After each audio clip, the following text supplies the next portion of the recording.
Olá, meu nome é Jorge Guerra Pires. Eu sou doutor em Engenharia da Informação, focado em Bioinformática. Ultimamente, eu tenho escrito vários livros. Eu decidi dedicar parte desses livros ao conceito de divulgação científica.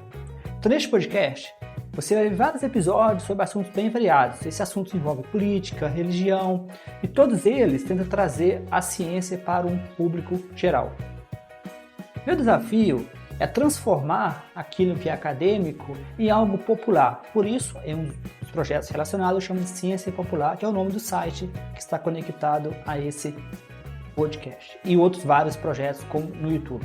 Então, você é convidado a compartilhar, a deixar as pessoas saberem desse projeto e que possamos alcançar um número máximo de pessoas. Então, boa experiência e bom aprendizado. Bem-vindos e bem-vindas. Hoje a gente mergulha numa questão assim bem delicada aqui no Brasil, a relação entre religião, violência contra a mulher e também posicionamento político.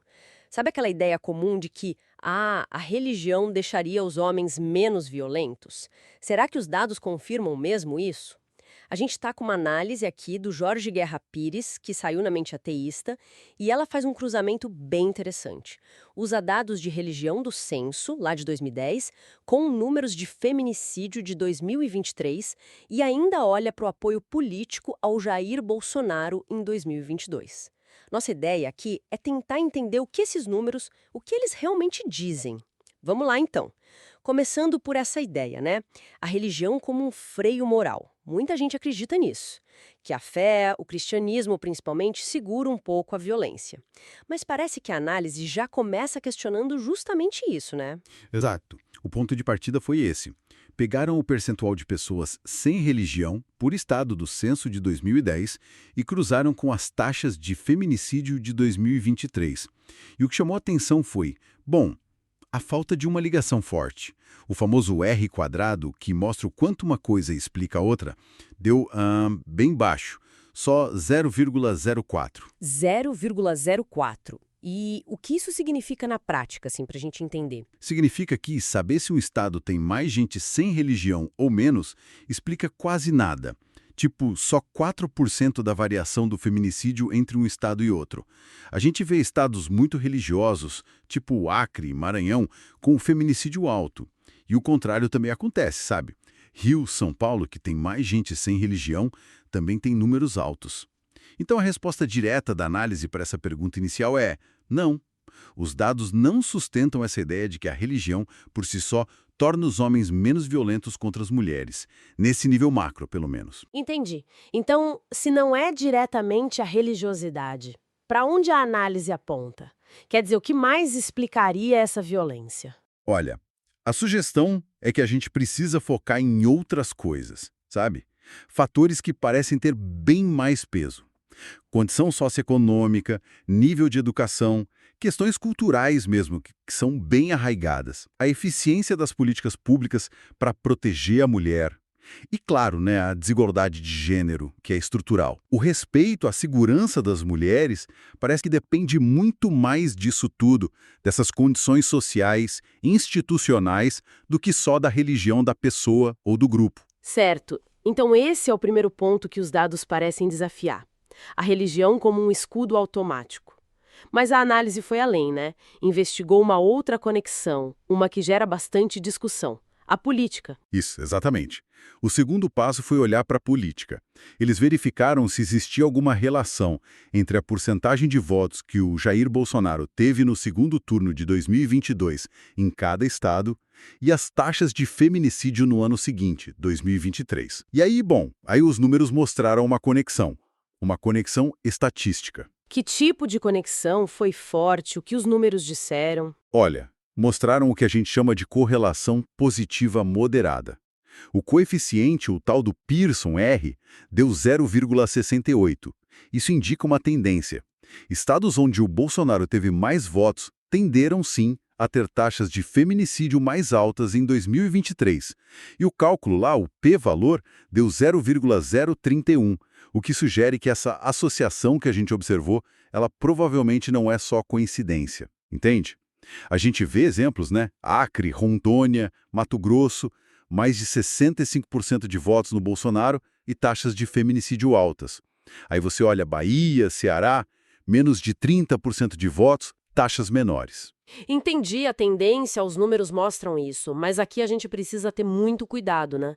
Correlação não quer dizer que uma coisa causou a outra, certo? Coisas por baixo, sabe?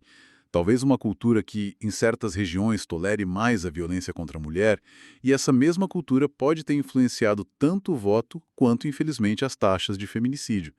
São fenômenos muito complexos, têm muitos fatores agindo juntos. Faz todo sentido ter essa cautela. Então, no fim das contas, o que essa análise toda nos traz? Parece que ela mais derruba algumas certezas do que constrói outras, talvez? De certa forma, sim. Ela desafia duas narrativas muito simplistas, né? Aquela de que a religião é uma barreira automática contra a violência, e também a ideia de que um único fator político explica um problema tão complexo. O que a análise reforça mesmo é a urgência da gente focar em soluções concretas, sabe? E que olhem para vários lados ao mesmo tempo. Políticas públicas que realmente funcionem, educação para a igualdade, mudança cultural profunda, apoio de verdade para as vítimas. Proteger as mulheres depende de ação estrutural, não só de discurso moral ou de alinhar com um político A ou B. Ok, então, recapitulando rapidamente o que a gente conversou. A análise dos dados aqui do Brasil não achou evidência forte de que a religiosidade, ou a falta dela, tem um impacto direto e significativo nas taxas de feminicídio. Isso. Por outro lado, observou sim uma correlação estatística, e é bom repetir, não causal, entre uma maior votação no Jair Bolsonaro em 2022 e taxas de feminicídio maiores em 2023 nos estados. Exatamente.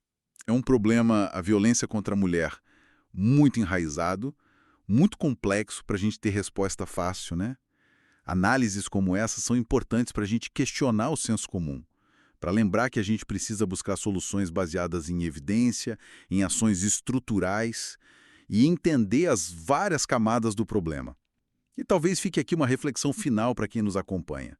Se, como esses dados sugerem, nem a religiosidade geral, nem um alinhamento político específico explicam ou previnem sozinhos a violência contra a mulher. Que outras normas culturais, talvez, que atravessam todos os grupos da sociedade, ou que falhas do sistema mesmo mais profundas precisam do nosso olhar mais atento e mais urgente? Você acabou de assistir mais um episódio do meu podcast Ciência para Não Cientista. Você pode entrar em contato comigo no e-mail jorgeguerrapires@yahoo.com.br, no e-mail jorgeguerrapires@yahoo.com.br. É bom sempre lembrar que eu tenho vários livros na Amazon, no Google Books. Esses livros estão em formatos bem variados, como formato impresso, e-book, Kindle, audiolivros, então você tem toda uma gama de escolha.